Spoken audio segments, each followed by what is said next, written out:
Monsieur Lecoq, partie 3 du livre audio, chapitre 11. Quand, après 20 minutes de course, Lecoq arriva à l'entrée de la route de Choisy, le chef de poste de la place d'Italie faisait les 100 pas, la pipe aux dents, devant son corps de garde. À son air soucieux, au coup d'œil inquiet qu'il jetait à chaque instant sur une petite fenêtre munie d'un abat-jour, les passants devaient reconnaître qu'il avait en cage, en ce moment, quelque oiseau d'importance. Dès qu'il reconnut le jeune policier, son front se dérida et il suspendit sa promenade. « Eh bien, demanda-t-il, quelle nouvelle ? J'apporte l'ordre de conduire les prisonniers à la préfecture. » Le chef de poste, aussitôt, se frotta les mains à s'enlever l'épiderme. « Grand bien leur face !» s'écria-t-il. « La voiture cellulaire passera d'ici à 1 heure. Nous les y emballerons bien gentiment. Et fouette cocher !» Force fut à Lecoq d'interrompre l'expansion de sa satisfaction. « Les prisonniers sont-ils seuls ?» interrogea-t-il. « Absolument seuls. La femme d'un côté, l'homme de l'autre. La nuit n'a pas donné. Une nuit de dimanche gras. C'est surprenant. Il est vrai que votre chasse a été interrompue. Vous avez eu un ivrogne, cependant. Tiens, oui, dans le fait, ce matin, au jour, un pauvre diable qui doit une fameuse chandelle à Gévrol. » Ce mot, ironie involontaire, devait aviver les regrets de Lecoq. « Une fameuse chandelle, en effet, approuva-t-il. « C'est sûr, quoique vous ayez l'air de rire, sans Gévrol, il se faisait écraser. » « Et qu'est-il devenu, cet ivrogne ?» Le chef de poste haussa les épaules. « Ah, dame, répondit-il, vous m'en demandez trop. C'était un brave homme qui avait passé la nuit chez des amis et que l'air a étourdi quand il est sorti. Il nous a expliqué cela quand il a été dégrisé, au bout d'une demi-heure. Non, je n'ai jamais vu un homme si vexé. Il en pleurait. Il répétait comme cela, un père de famille, à mon âge, c'est honteux. Qu'est-ce que va dire ma femme ? Que penseront les enfants ? Il parlait beaucoup de sa femme ? Rien que d'elle. Il doit même nous avoir dit son nom. Eudoxie, Léocadie, un nom dans ce genre-là, toujours. Il croyait, le pauvre bonhomme, qu'il était fautif et qu'on allait le garder en prison. Il demandait à envoyer un commissionnaire chez lui. Quand on lui a dit qu'il était libre, j'ai cru qu'il allait devenir fou de plaisir. Il nous embrassait les mains. Et il a filé. Ah, il ne demandait pas son reste. La raillerie du hasard continuait. « Et vous l'avez mis avec le meurtrier ?» interrogea Lecoq. « Comme de juste. » Ils se sont parlé. « Parlé ? Plus souvent. Le bonhomme était soûl. Je vous le répète, si soûl qu'il n'aurait pas seulement pu dire « pain ». Quand on l'a déposé dans le violon, pouf, il est tombé comme une souche.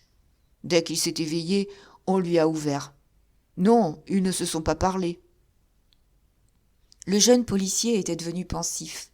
« C'est bien cela, murmura-t-il. »« Vous dites ? » ?»« Rien. » Lecoq n'avait que faire de communiquer ses réflexions au chef de poste.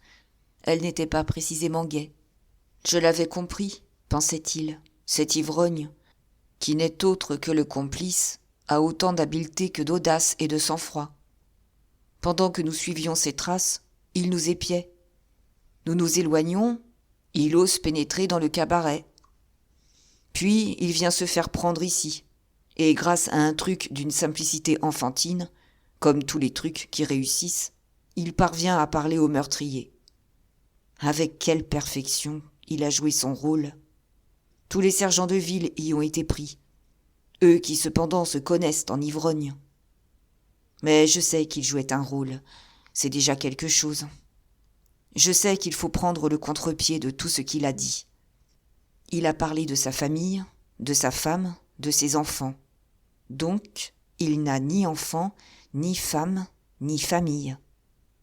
Il s'interrompit, il s'oubliait. Ce n'était pas le moment de se perdre en conjectures.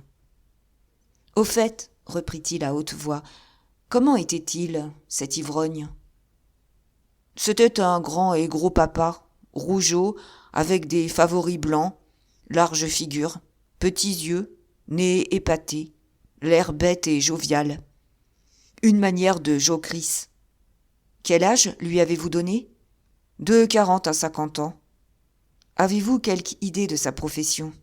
Ma foi, ce bonhomme avec sa casquette et son grand Macfarlane marron doit être quelque petit boutiquier ou un employé. Ce signalement assez précis obtenu, c'était toujours autant de prix. Lecoq allait pénétrer dans le corps de garde quand une réflexion l'arrêta. « J'espère du moins, dit-il, que cet ivrogne n'a pas communiqué avec la Chupin. » Le chef de poste éclata de rire. « Eh, comment l'eût-il pu ?» répondit-il. « Est-ce que la vieille n'est pas dans sa prison à elle ? Ah, la coquine ! Tenez, il n'y a pas une heure qu'elle a cessé de hurler et de vociférer. Non, de ma vie, je n'ai entendu des horreurs et des abominations comme celles qu'elle nous criait. C'était à faire rougir les pavés du poste. Même l'ivrogne en était tellement interloqué qu'il est allé lui parler au Judas pour l'engager à se taire. » Le jeune policier eut un si terrible geste que le chef du poste s'arrêta court.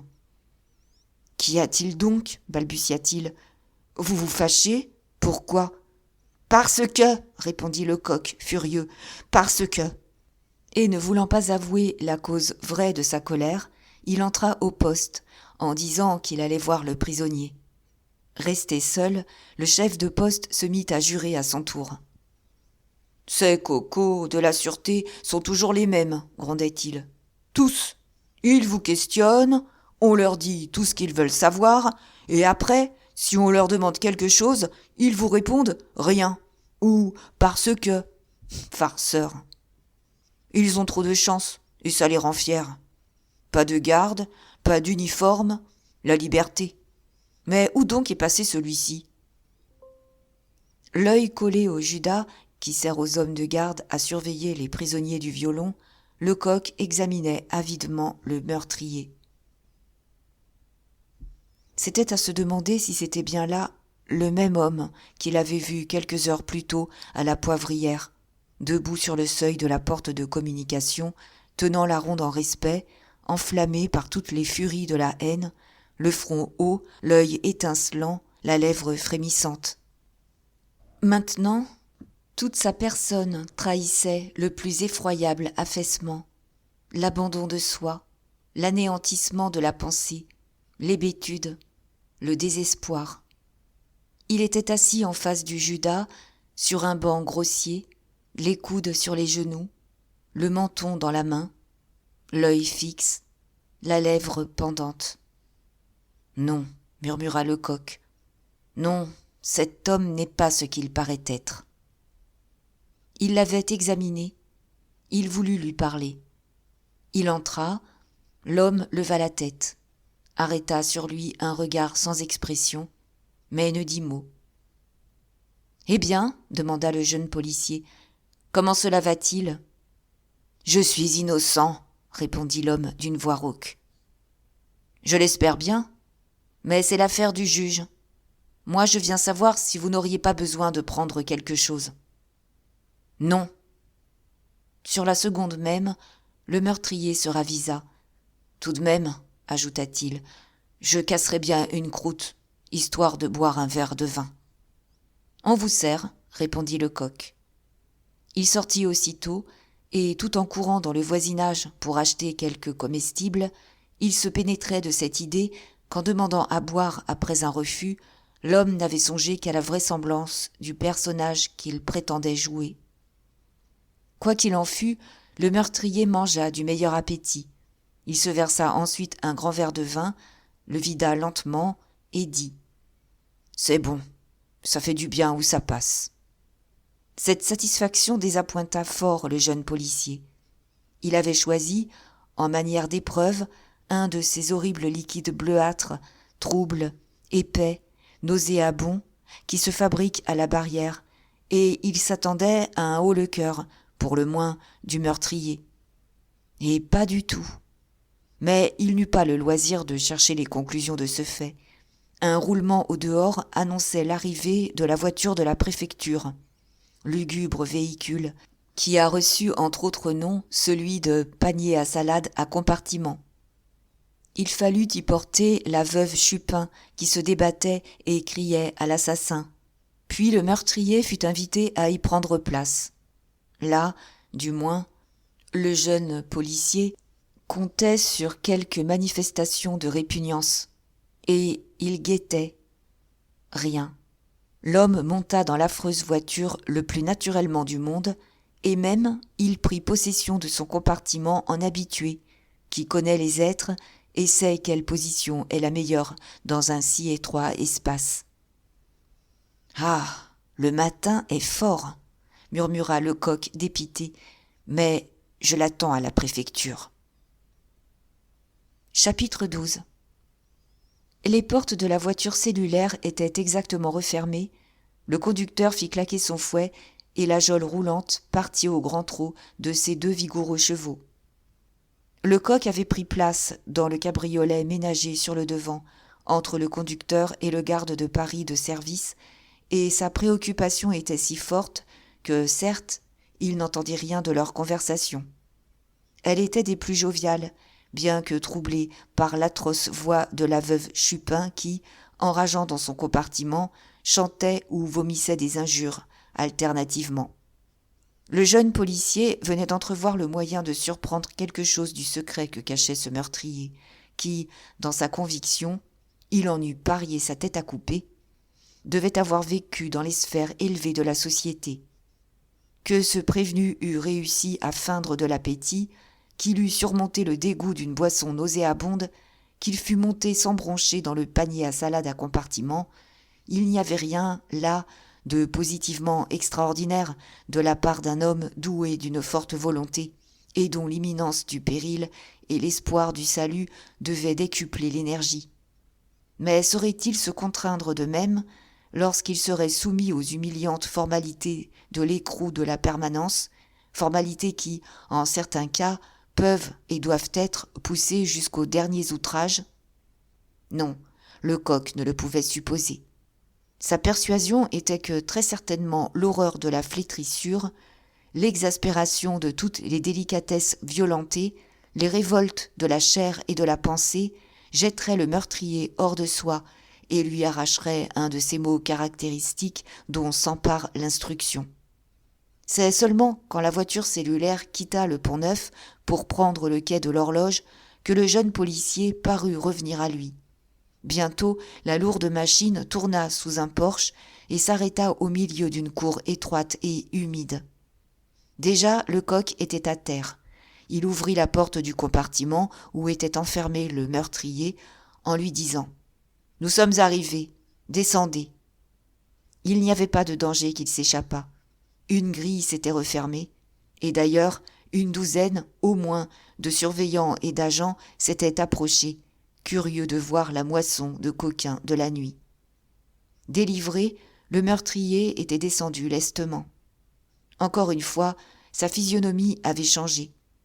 Elle n'exprimait plus que la parfaite indifférence d'un homme éprouvé par bien d'autres hasards. L'anatomiste, étudiant le jeu d'un muscle, n'a pas l'attention passionnée de Lecoq observant l'attitude, le visage, le regard du meurtrier.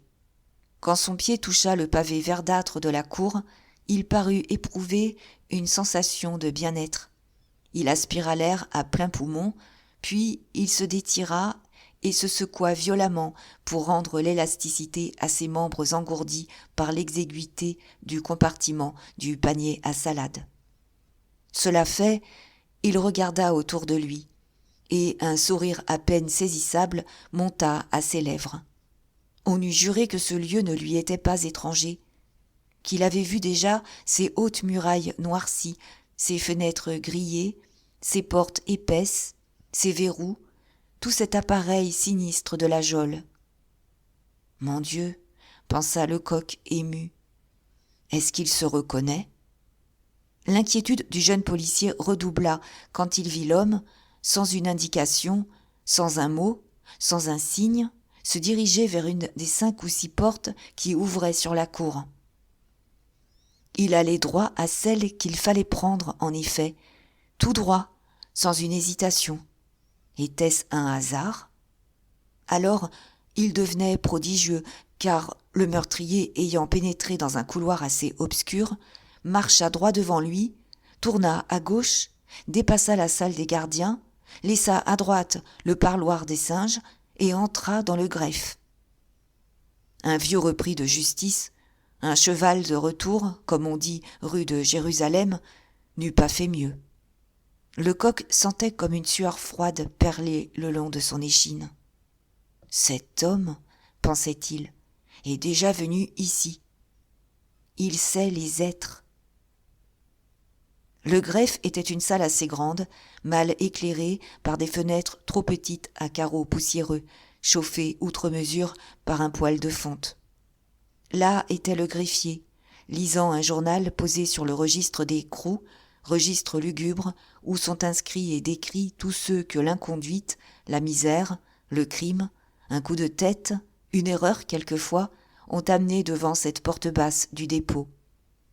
3 ou 4 surveillants, attendant l'heure de leur service, étaient à demi assoupis sur des bancs de bois. Ces bancs, de tables, quelques mauvaises chaises, constituaient l'ameublement. Dans un coin, on apercevait la toise sous laquelle doivent passer tous les inculpés, car on les mesure pour que le signalement soit complet. À l'entrée du prévenu et de Lecoq, le greffier leva la tête. « Ah, fit-il, la voiture est arrivée. »« Oui, répondit le jeune policier. Et, tendant un des mandats signés par M. d'Escorval, il ajouta « Voici les papiers de ce gaillard-là. » Le greffier prit le mandat, lut et tressauta. « Oh !» s'exclama-t-il, « un triple assassinat ! Oh oh !» Positivement, il regarda le prévenu avec plus de considération. Ce n'était pas un prisonnier ordinaire, un méchant vagabond, un vulgaire filou.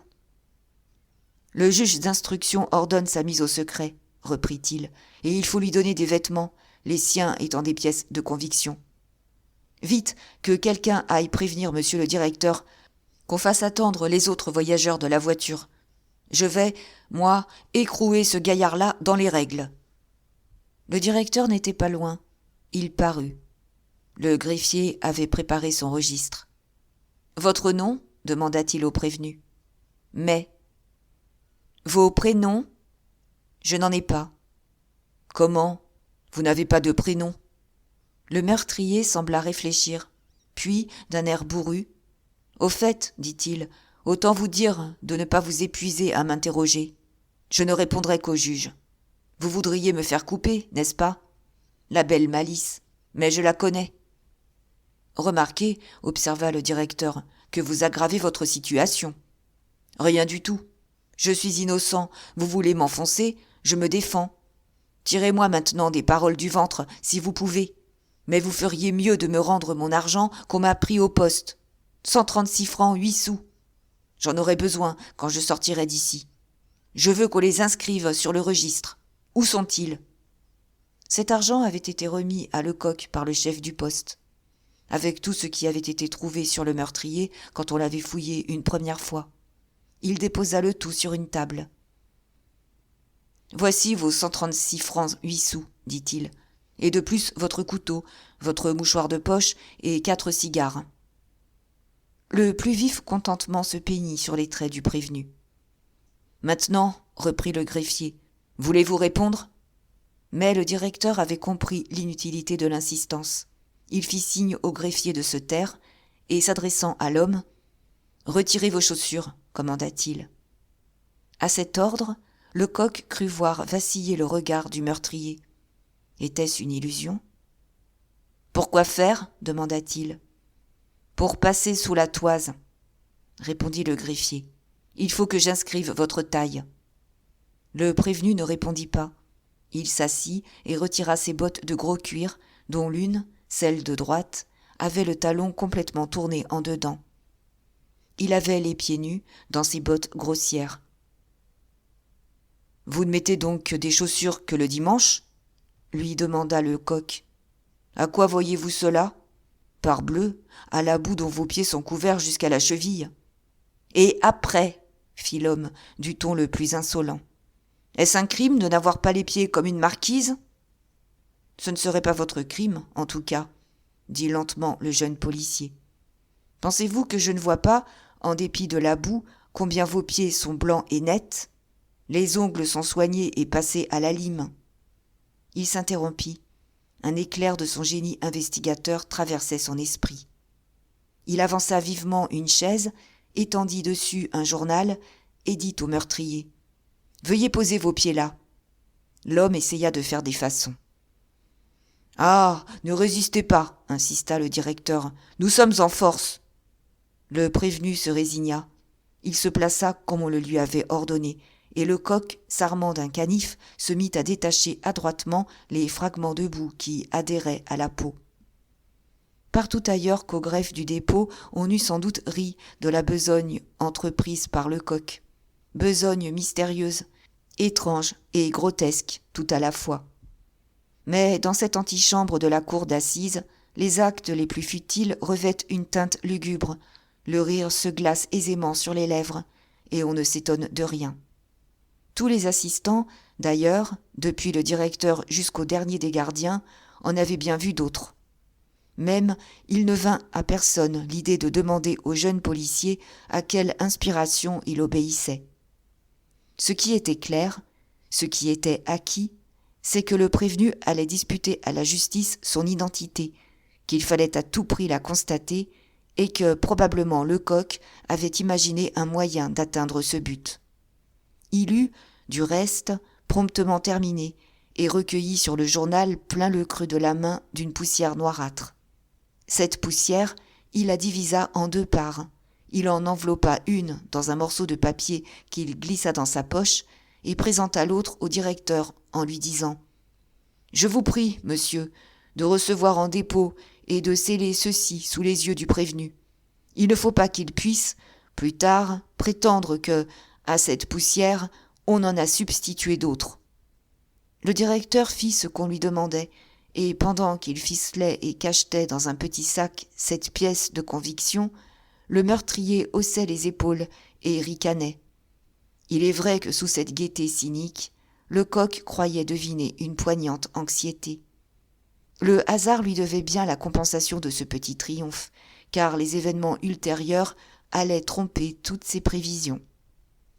Ainsi, le meurtrier n'éleva aucune objection quand il reçut l'ordre de se déshabiller pour échanger ses vêtements souillés de sang contre le costume fourni par l'administration.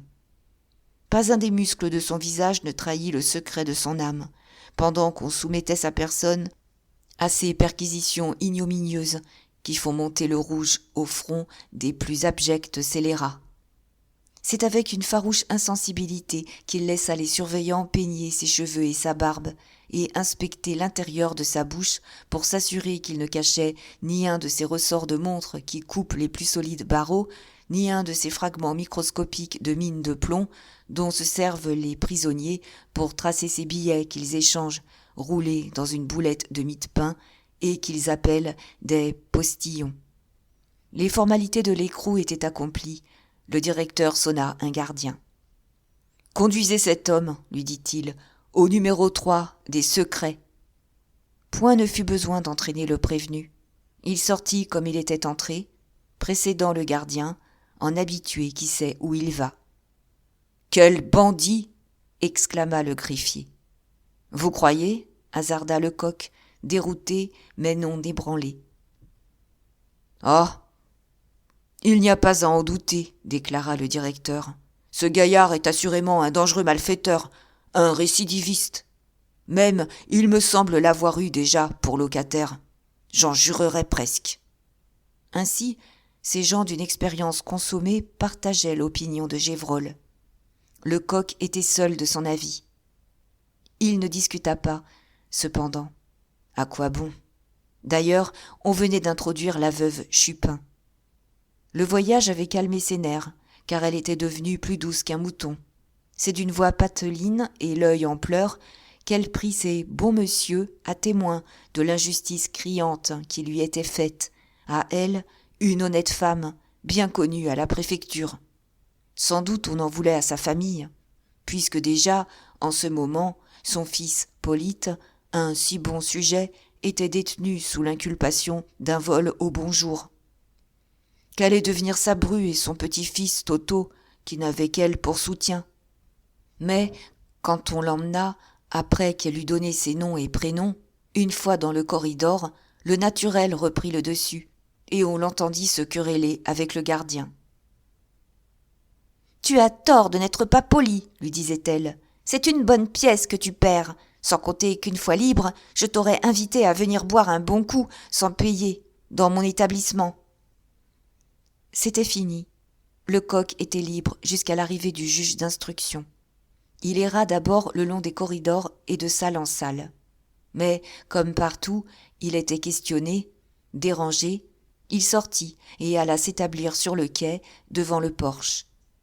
Ses convictions n'étaient pas entamées, mais son point de départ venait d'être déplacé. Plus que jamais, il était sûr que le meurtrier dissimulait son état social, mais d'un autre côté, il lui était prouvé que cet homme connaissait bien la prison et ses usages. Ce prévenu, en outre, se révélait à lui plus fort, 1000 fois, qu'il le soupçonnait. Quelle puissance sur soi! Quelle perfection de jeu!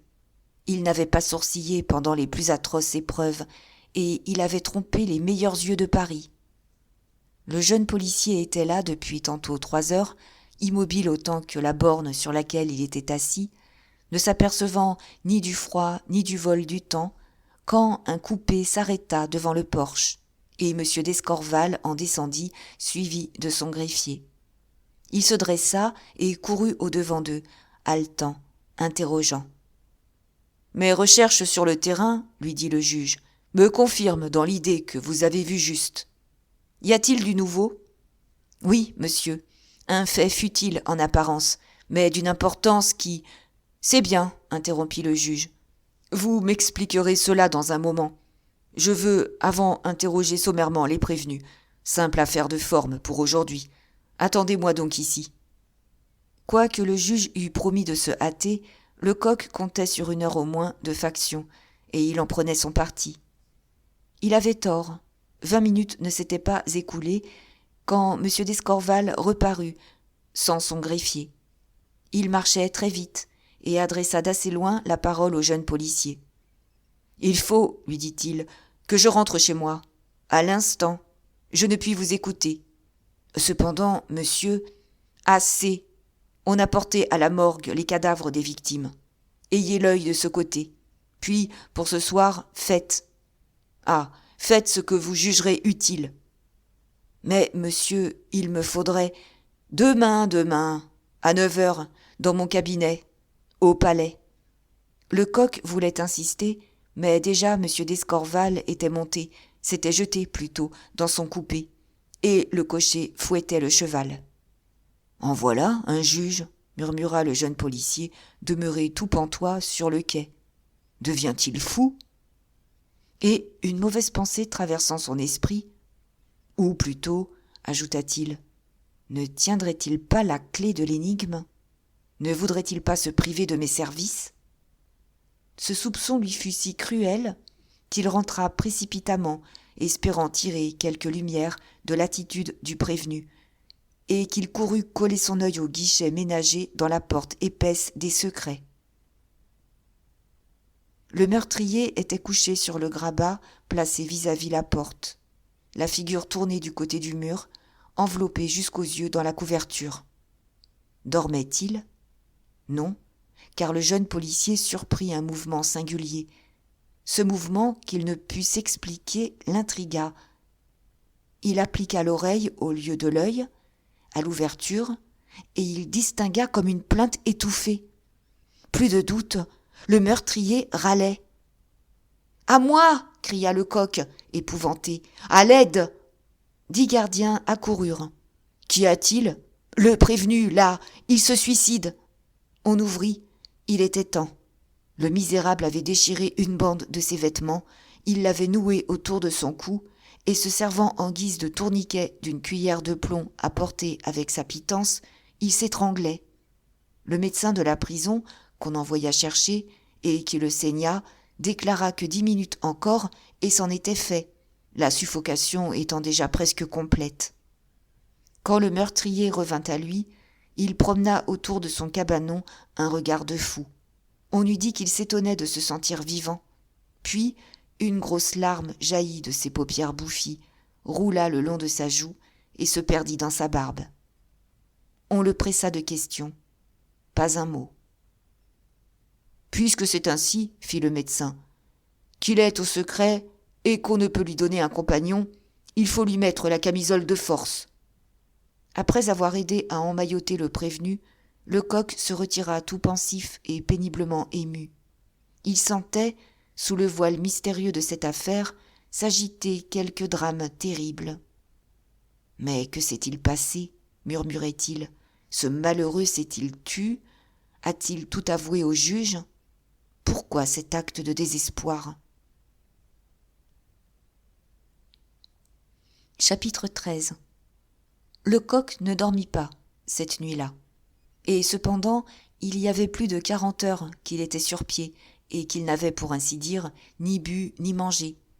Mais la fatigue même, les émotions, l'anxiété, l'espoir communiquaient à son corps l'énergie factice de la fièvre et à son esprit la lucidité maladive qui résulte d'efforts exorbitants de la pensée. C'est qu'il ne s'agissait plus, comme au temps où il travaillait chez son protecteur l'astronome, de poursuivre des déductions en l'air. Ici, les faits n'avaient plus rien de chimérique.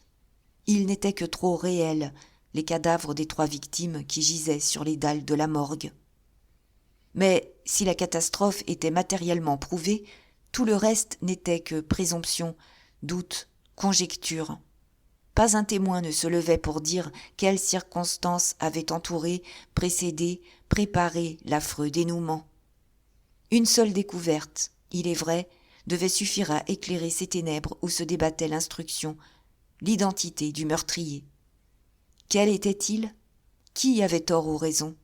De Gévrol, soutenu par tous les gens du dépôt, ou de Lecoq, seul de son bord? L'opinion de Gévrol s'appuyait sur une preuve formidable, l'évidence qui pénètre dans l'esprit par les yeux. L'hypothèse du jeune policier ne reposait que sur une série d'observations subtiles et de déductions dont le point de départ était une phrase prononcée par le meurtrier.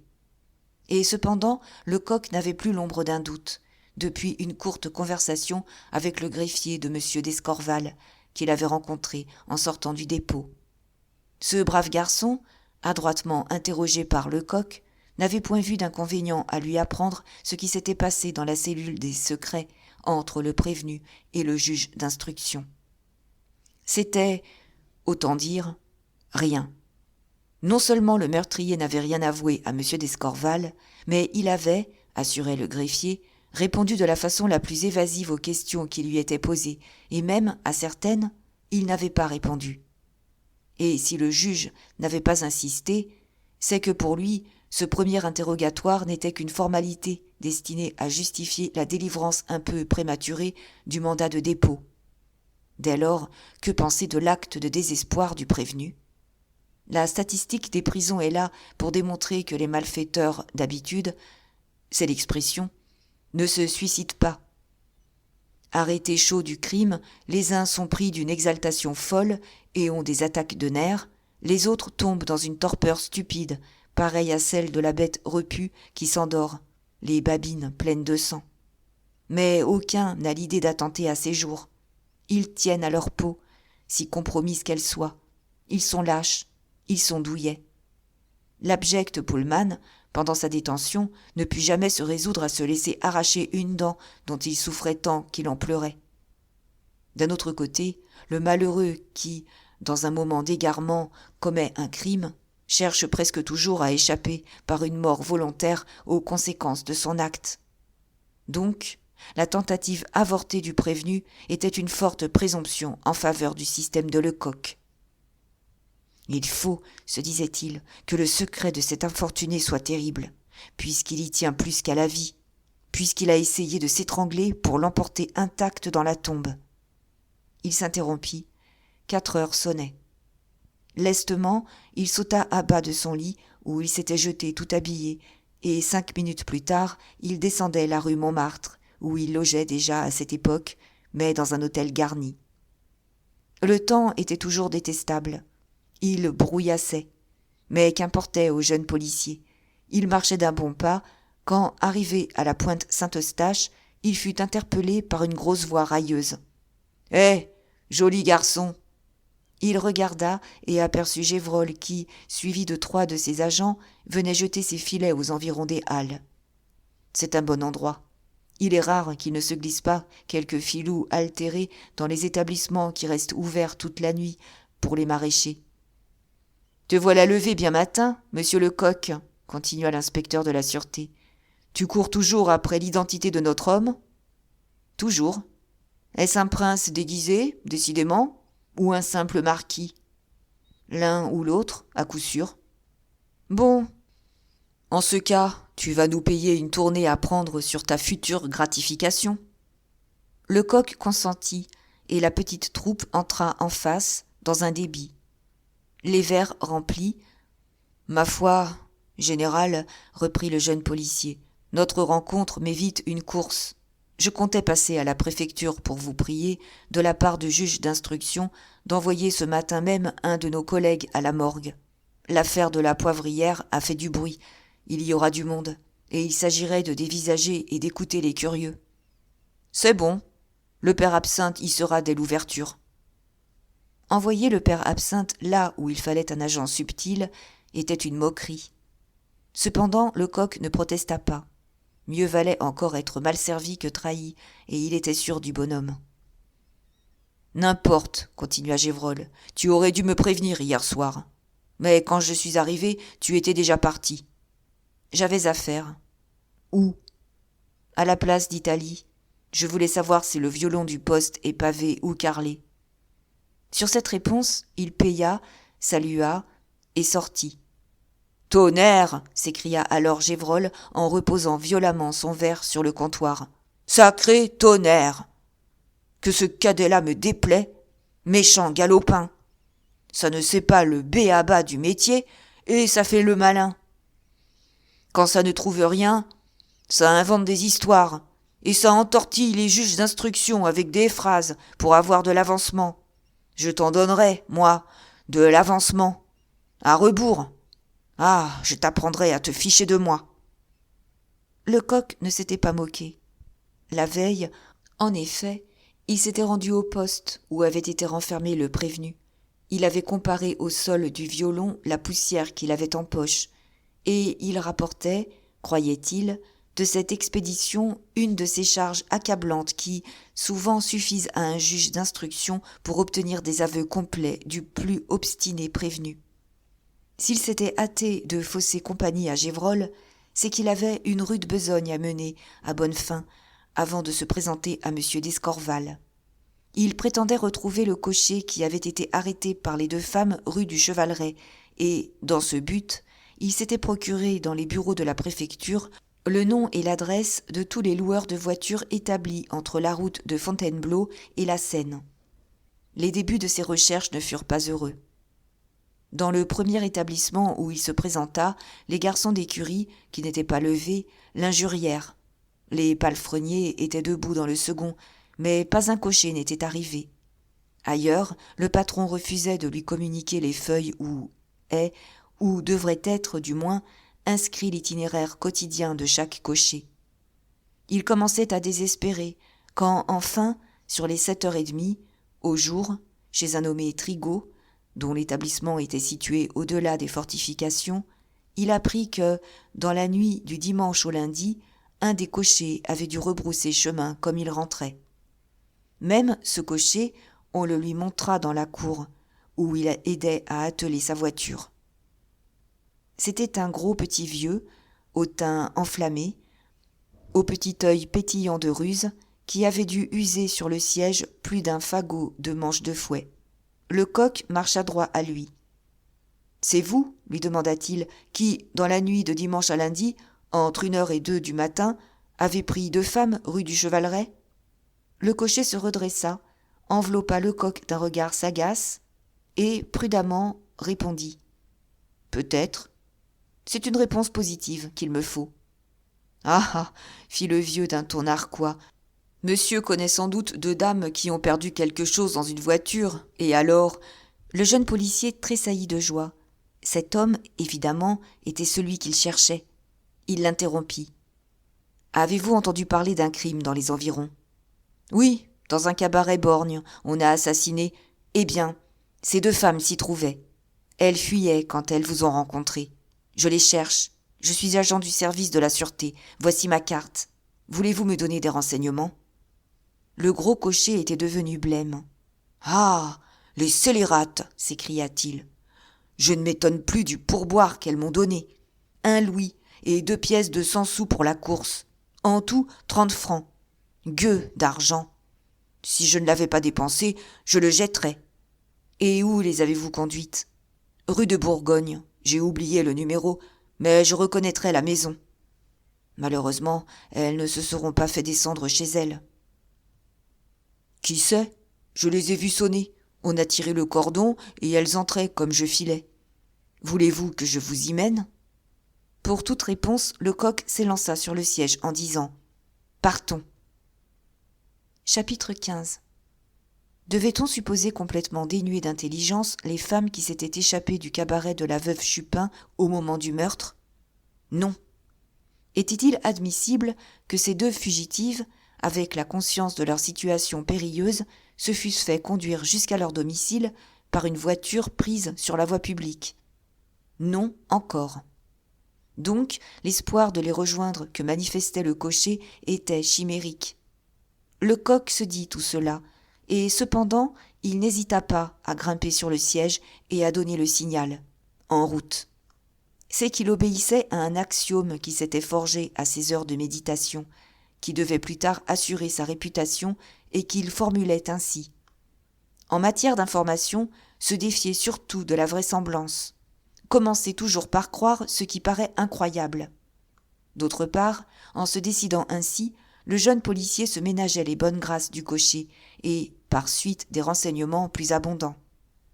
Enfin, c'était une façon d'être rapidement ramené au cœur de Paris. Ce dernier calcul ne fut pas déçu. Le cheval dressa l'oreille et allongea le trot quand son maître cria « cocotte !» La bête avait pratiqué l'homme et reconnaissait l'intonation avec laquelle il n'y avait pas à badiner. En moins de rien, la voiture atteignit la route de Choisy. Et alors le coq reprit ses questions. « Voyons, mon brave, commença-t-il. Vous m'avez conté les choses en gros. J'aurais besoin de détails maintenant. Comment ces 2 femmes vous ont-elles accosté ?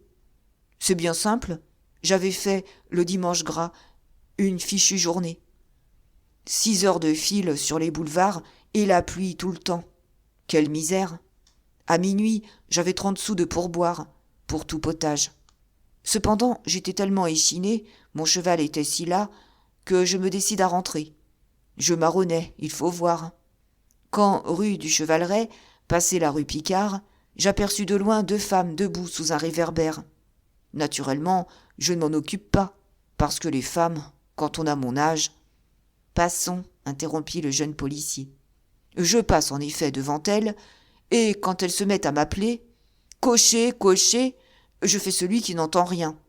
Mais alors en voilà une qui court après moi en criant « un louis de pourboire !» Je réfléchissais quand, pour comble, la femme ajoute « et 10 francs pour la course !» Du coup, j'arrête net. Le coq bouillait d'impatience, mais il sentait que des questions directes et rapides ne le mèneraient à rien. Le plus sage était de tout entendre. « Vous comprenez, poursuivit le cocher, qu'on ne se fie pas à 2 gaillardes pareilles, à cette heure, dans le quartier là-bas. Donc, quand elles s'approchent pour monter, je dis « halte là !» Les petites mères, on a promis des sous à papa. Où sont-ils ? Aussitôt, il y en a une qui m'allonge recta 30 francs en disant « surtout, bon train !» Impossible d'être plus précis, approuva le jeune policier. À présent, comment étaient ces 2 femmes ? Vous dites ? Je vous demande de qui elles avaient l'air. Pour qui vous les avez prises ? Un large rire épanouit la bonne face rouge du cocher. Dame, répondit-il, elles m'ont fait l'effet de deux pas grand-chose de bon. Ah ? Et comment étaient-elles habillées ? Comme les demoiselles qui vont danser à l'arc-en-ciel, vous m'entendez ? Seulement, l'une avait l'air cossue, tandis que l'autre... Oh là là, quel déchet! Laquelle a couru après vous? Celle qui avait l'air minable, celle qui... Il s'interrompit. Si vif était le souvenir qui traversait son esprit qu'il tira sur les rênes à faire cabrer son cheval. « Tonnerre !» s'écria-t-il. « Attendez !» J'ai fait une remarque à ce moment-là. Il y avait une des deux coquines qui appelait l'autre « Madame », gros comme le bras, tandis que l'autre la tutoyait et la rudoyait. « Oh !» fit le jeune policier sur 3 tons différents. « Oh, oh ! Et laquelle, s'il vous plaît ?» disait « tu ». La malmise. Elle n'avait pas les 2 pieds dans le même soulier, celle-là. Elle secouait l'autre, la cossue, comme un prunier. « Malheureuse, lui disait-elle, veux-tu nous perdre ? Tu t'évanouiras quand nous serons à la maison. Marche !» Et l'autre répondait en pleurnichant « Vrai, madame, bien vrai, je ne peux pas. » Elle paraissait si bien ne pas pouvoir, en effet, que je me disais à part moi, en voilà une qui a bu plus que sa suffisance. C'étaient là des circonstances, et d'une importance extrême, qui confirmaient, en les rectifiant, les premières suppositions de Lecoq. Ainsi qu'il l'avait soupçonné, la condition sociale des 2 femmes n'était pas la même. Seulement, il s'était trompé en attribuant la prééminence à la femme aux fines bottines à talons hauts, dont les empreintes inégales lui avaient révélé les défaillances. Cette prééminence appartenait à celle qui avait laissé les traces de ses souliers plats, et supérieure par sa condition, elle l'avait été par son énergie. Lecoq était désormais persuadé que des 2 fugitives, l'une était la servante et l'autre la maîtresse. « Est-ce bien tout, mon brave ?» demanda-t-il à son compagnon. « Tout, répondit le cocher, sauf que j'ai observé que celle qui m'a donné l'argent, la mal vêtue, avait une main. Oh, mais une main d'enfant, et que malgré sa colère, sa voix était douce comme une musique. »« Avez-vous vu sa figure ? » ?»« Oh, si peu. »« Enfin, pouvez-vous me dire si elle est jolie, si elle est brune ou blonde ?» Tant de questions à la fois étourdissaient le digne cocher. « Minute, répondit-il. Dans mon idée, elle n'est pas jolie. Je ne la crois pas jeune, mais pour sûr elle est blonde, avec beaucoup de cheveux. Est-elle petite ou grande, grasse ou maigre ? Entre les 2. C'était vague. Et l'autre ? Demanda Lecoq. La cossue ? Diable ! Pour celle-là, ni vue ni connue. Elle m'a paru petite, voilà tout. Reconnaîtriez-vous celle qui vous a payé, si on vous la représentait ? Dame, non. La voiture arrivait au milieu de la rue de Bourgogne. Le cocher arrêta son cheval en disant « Attention, voici la maison où sont entrées les 2 coquines, là. » Retirer le foulard qui lui servait de cache-nez, le plier, le glisser dans sa poche, sauter à terre et entrer dans la maison indiquée fut pour le jeune policier l'affaire d'un instant. Dans la loge du concierge, une vieille femme cousait. « Madame, lui dit poliment Lecoq en lui présentant son foulard, je rapporte ceci à une de vos locataires. »« À laquelle ? » ?»« Par exemple, voilà ce que je ne sais pas. » La digne concierge crut comprendre que ce jeune homme si poli était un mauvais plaisant qui prétendait se moquer d'elle. « Vilain malhonnête !» commença-t-elle. « Pardon ?» interrompit Lecoq. « Laissez-moi finir. Voici la chose. Avant-hier matin plutôt, sur les 3 heures, je rentrais me coucher, tranquillement, quand, ici près, 2 dames qui avaient l'air très pressées me devancent. L'une d'elles laisse tomber ceci. Je le ramasse, et comme de juste, je hâte le pas pour le lui remettre. Peine perdue, elles étaient déjà entrées ici. À l'heure qu'il était, je n'ai pas osé sonner dans la crainte de vous déranger. Hier, j'ai été occupé, mais aujourd'hui, j'arrive. Voici l'objet. » Il posa le foulard sur la table et fit mine de se retirer. La concierge le retint. « Grand merci de la complaisance, dit-elle. Mais vous pouvez garder ça. Nous n'avons pas, dans la maison, des femmes qui rentrent seules après minuit. » Cependant, insista le jeune policier, j'ai des yeux, j'ai vu. « Ah ! J'oubliais, s'écria la vieille femme. La nuit que vous dites, en effet, on sonne ici. Quelle scie ! Je tire le cordon et j'écoute. Rien. N'entendant ni refermer la porte, ni monter dans l'escalier, je me dis « Bon, encore un polisson qui me fait une niche. » La maison, vous m'entendez, ne pouvait pas rester ouverte au premier venu. Lors, je ne fais ni une ni deux. Je passe un jupon et je sors de la loge. Qu'est-ce que je vois ? 2 ombres qui filent, psit, et qui me plantent la porte sur le nez. Vite, je reviens me tirer le cordon à moi-même et je cours regarder dans la rue. Qu'est-ce que j'aperçois ? 2 femmes qui couraient. Dans quelle direction ? Elles allaient vers la rue de Varennes. Le coq était fixé. Il salua civilement la concierge, dont il pouvait avoir besoin encore, et regagna la voiture. « Je l'avais prévu, dit-il au cocher. Elle ne demeure pas là. » Le cocher eut un geste de dépit. Sa colère allait s'épancher en un flux de paroles, mais le coq, qui avait consulté sa montre, l'interrompit. « 9 heures, dit-il, je serai en retard de plus d'1 heure, mais j'apporterai des nouvelles. Conduisez-moi à la morgue, et vite. » Chapitre 15. Les lendemains de crimes mystérieux et de catastrophes dont les victimes n'ont pas été reconnues sont les grands jours de la morgue. Dès le matin, les employés se hâtent, tout en échangeant des plaisanteries à faire frissonner. Presque tous sont très gais, par suite d'un impérieux besoin de réagir contre l'horrible tristesse de ce qui les entoure.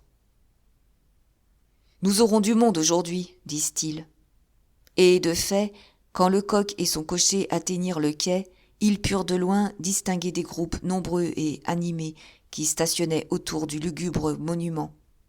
Les journaux avaient rapporté l'affaire du cabaret de la veuve Chupin, et, dame, on voulait voir.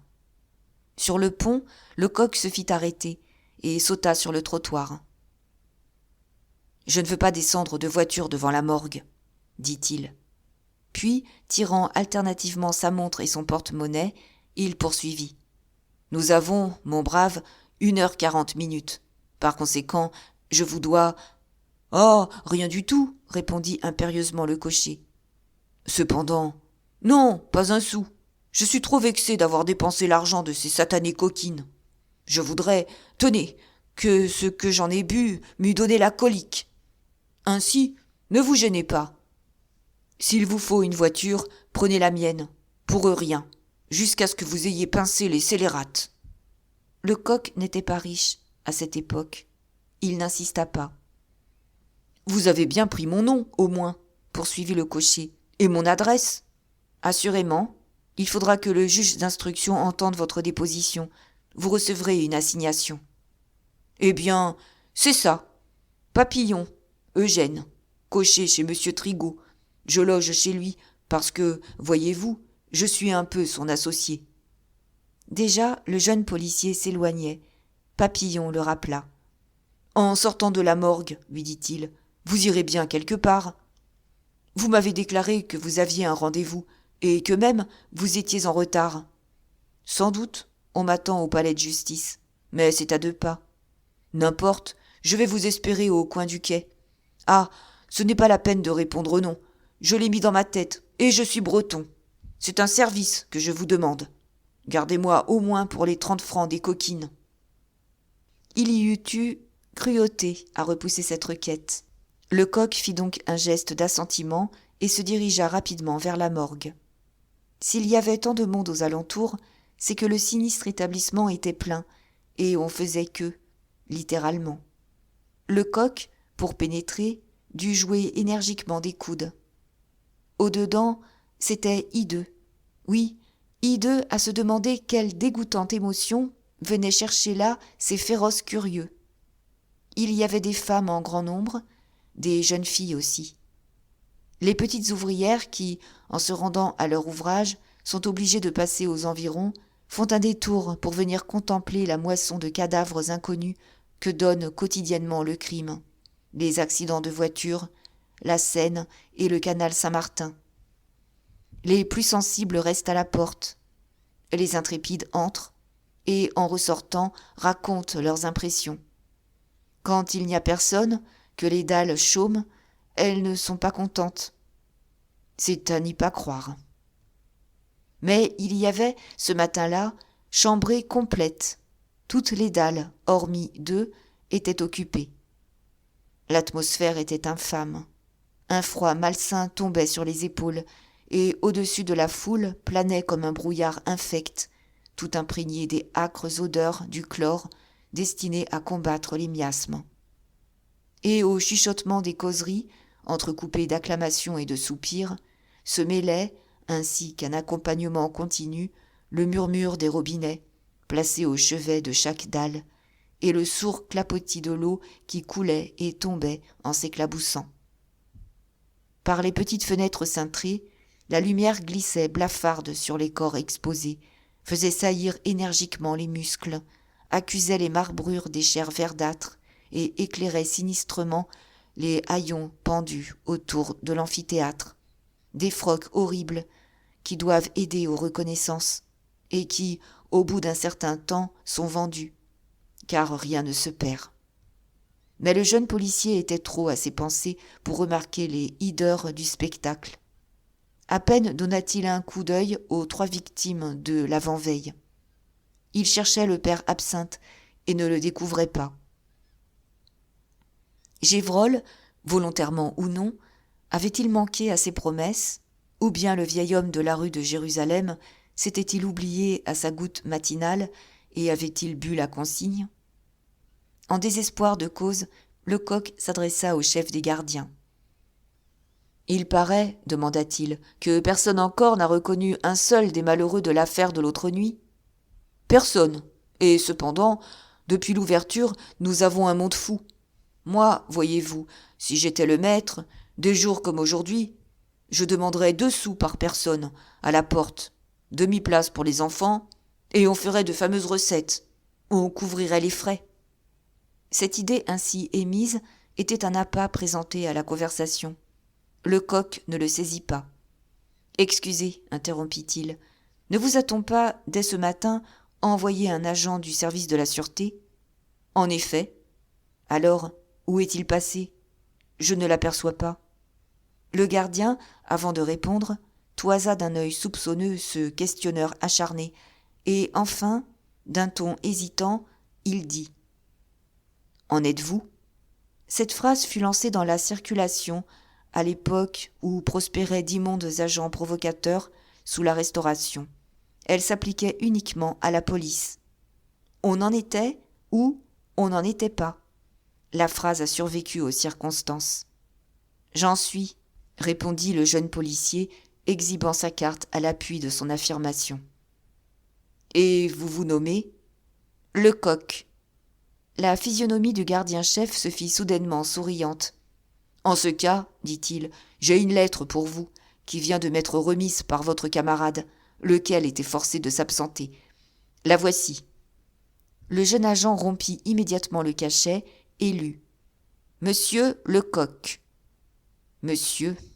Cette simple formule de politesse amena sur ses lèvres un léger sourire.